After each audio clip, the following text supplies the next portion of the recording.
মুরগি রান্নার আগে ধুয়ে নেওয়া আমাদের অনেকেরই পুরনো অভ্যাস। অনেকেই মনে করেন এতে মাংস পরিষ্কার হয় এবং জীবাণু দূর হয়।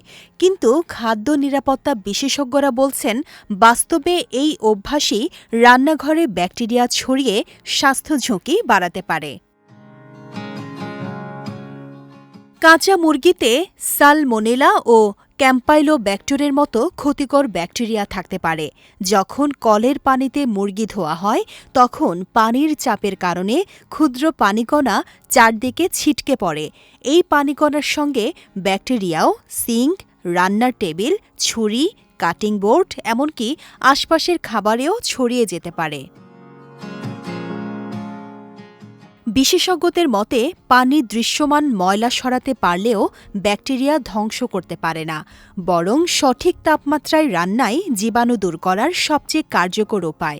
মুরগির ভেতরের তাপমাত্রা অন্তত ৭৫ ডিগ্রি সেলসিয়াসে পৌঁছালে ক্ষতিকর ব্যাকটেরিয়া ধ্বংস হয়ে যায়।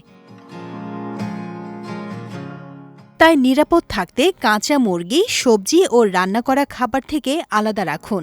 কাঁচা মাংস ধরার পর ভালোভাবে হাত ধুয়ে নিন এবং রান্নাঘরের ব্যবহৃত জায়গা দ্রুত পরিষ্কার করুন। সম্ভব হলে কাঁচা মাংসের জন্য আলাদা কাটিং বোর্ড ব্যবহার করুন। বিশেষজ্ঞরা আরও বলছেন, মুরগি ধোয়ার বদলে প্রয়োজন হলে টিস্যু বা কাগজের তোয়ালে দিয়ে আলতো করে মুছে ফেলাই ভালো, কারণ চোখে পরিষ্কার দেখালে নিরাপদ হয় না। অদৃশ্য জীবাণুর বিষয়েও সচেতন থাকতে হবে। পরিচ্ছন্নতার নামে ভুল অভ্যাস নয়, সঠিক রান্না ও স্বাস্থ্যবিধি পরিবারকে খাদ্যবাহিত সংক্রমণ থেকে নিরাপদ রাখতে পারে। বিজয় টিভি নিউজ ডেস্ক।